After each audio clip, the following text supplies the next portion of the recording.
At what point did they decide that this was a self-inflicted drug overdose and rule out foul play? The narcotics department weren't investigating Kristen's death, and nowhere in this newspaper article does it say that the homicide department was involved. Kristen's friends were also shocked at her death. They said she was off drugs, like Kurt's friends said that he wasn't suicidal and he was off drugs, and were shocked when he died. The Seattle police tried to ascertain the source of heroin Kurt supposedly purchased, but could find no meaningful evidence. Could this be because they were looking to where Courtney directed them? Caitlin Moore, for example? We know Caitlin didn't see or provide Kurt with drugs, and it looks like the police interviewed her. The Seattle Times, Friday, June 17, 1994. Quote, "We are greatly saddened to learn of Kristen Pfaff's death and extend our sympathy to her family, friends, and other members of Whole," Rosenblatt, president of Geffen and VGC Records, said in a statement.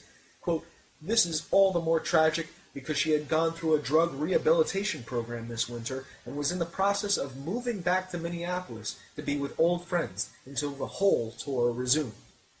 Pfaff's father, Norman Pfaff of Denver, said according to her friends, Kristen had not recently been involved with drugs. Quote, "It's my understanding at the present time my daughter was not using drugs," he said.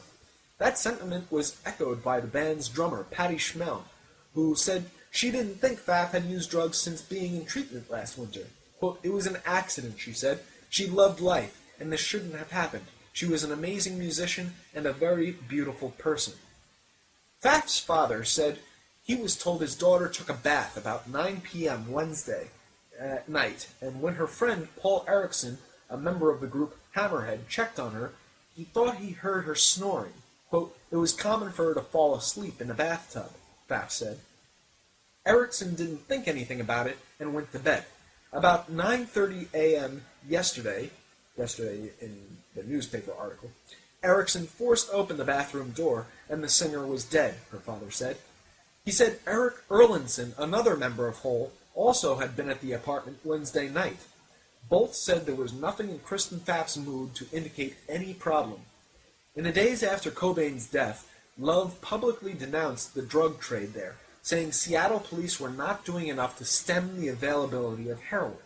She cited drug sales in specific apartment buildings not far from where the apartment that Pfaff died. Seattle police pursued some of those leads, but no arrests were made in Cobain's death.